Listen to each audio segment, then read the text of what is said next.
I really feel that living simple can provide peace of mind. It can teach us how to be content, and sometimes it can even make us a happier person. But when it comes to the whole idea of being simple, whether it's financially or just in general, it is definitely easier said than done. So in today's video, we are going to look at a few ways to simplify your life, and a lot of these tips I have implemented in my own life and they have worked really well. So I hope that they also work for you. And before we go any further, if you are new here, welcome. My name is V. On this channel, we talk a lot about personal finance, and I create videos on different ways that you can save money as well as improve your entire financial picture. So if you like videos like this and you want to see more, do consider subscribing below. The first tip to simplifying your life is learning how to say no. And this is something that I feel a lot of people struggle with. And you know, the reasons vary. Some people, they don't want to tell other people no because they just feel guilty or bad. And others, they don't want to disappoint the other person.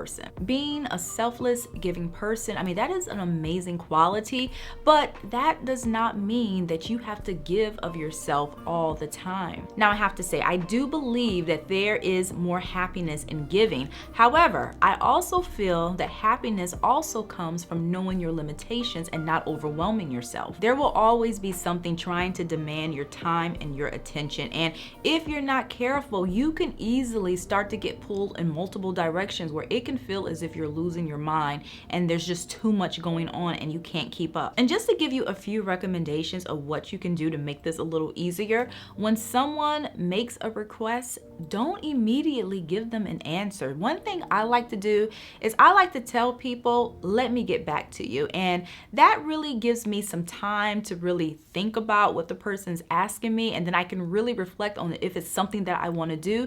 Because in the past, I found that sometimes when people would ask me questions on the spot, I would give an immediate answer. And later on, when I thought about it, I was like, okay, why did I even agree to that? So now my tactic is, let me get back to you. Let me check my schedule. Let me see if it's even doable. And another thing you can do is also screen your phone calls, because a lot of times when people leave a message, they will tell you what they want from you. And by going back, listening to the message, that allows you to really process what they want from you. And then you can make a decision that's really best for your circumstances.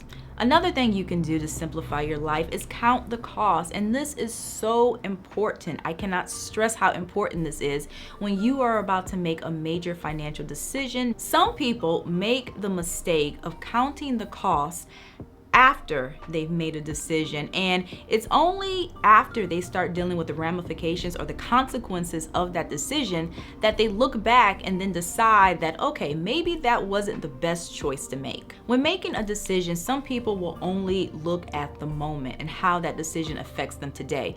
But when you're counting the costs, you really have to look long term, and you really have to consider how this financial decision that you're making today is going to affect you financially in the upcoming months or even the upcoming years. And just to give you an example, before you buy a house or before you buy a car, think about that decision. Will this purchase prevent you from building an emergency fund? Will it prevent you from having disposable income or saving for retirement? Bottom line, if you have to give up something that's important to you in order to get something else in life, seriously consider whether that purchase is worth it.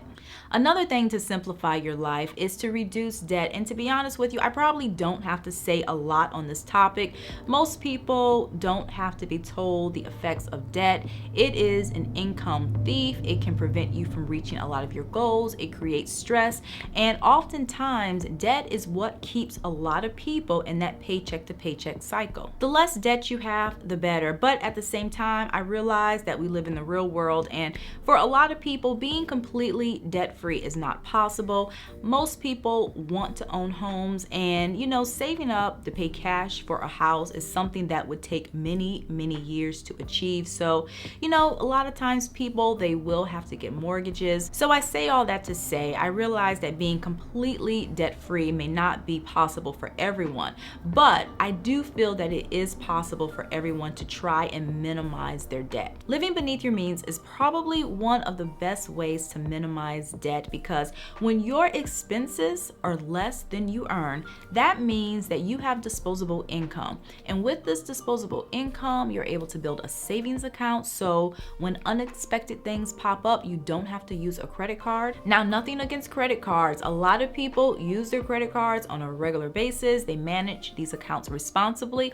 However, if you choose to go this route, it is so important that you only charge what you can afford and you pay off your balance in full every single month. Another thing you can do to simplify your life is to set reasonable expectations. You know, goals are great. I love goals.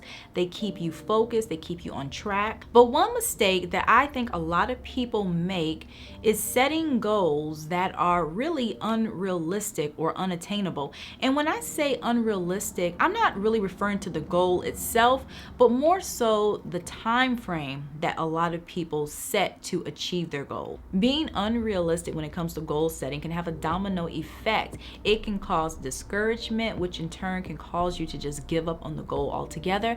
And it can even complicate your life, because if you put so much pressure on yourself, that can lead to anxiety, it can lead to stress, depression, which creates its own set of problems. So challenge yourself, but don't set yourself up for failure.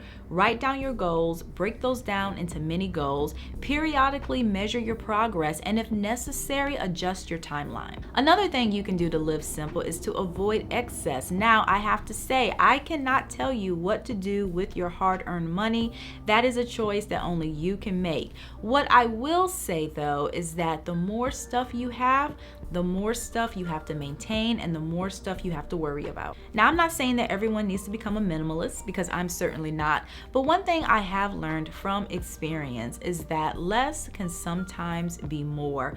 There is a calmness and a peacefulness that comes from living a simple life. And I want to be clear, I'm not saying that it's wrong to have stuff. You know, there are people who have boats, they have houses, they have multiple cars, and they are happy. And I am not saying anything is wrong with that. However, if you feel that things in your life are just getting a little hectic or maybe just getting a little out of hand, it might be worth to really just take a look at your possessions and really consider how much of your time and energy goes into maintaining these things. Because sometimes having less can provide an opportunity to do the things that you really enjoy. And that can be hobbies, it can be traveling. And for a lot of people, it even gives them an opportunity where they're able to even work less but still have the things that they need. So if the things that you own are starting to take a lot of your time, your energy, your attention, just do a little self-evaluation and take inventory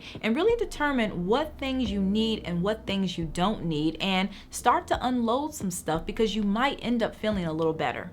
Another aspect to simplifying your life is not caring what other people think. You know, there are some people who they know that they're in over their head. They know that they need to unload some stuff, but they don't. And a lot of the reasons why is because they are afraid of what their family and their friends might think. And I can understand not wanting to lose face in front of people, but this is your life and it is your money. And ultimately, you are the one who has to live with the consequences of your decisions. So if you've made some past financial decisions that aren't working out, or those decisions are keeping you in the hole, you really have to do what's best for your circumstances and really not worry about what everyone else is thinking. So what if everyone in your inner circle is getting bigger houses and better cars?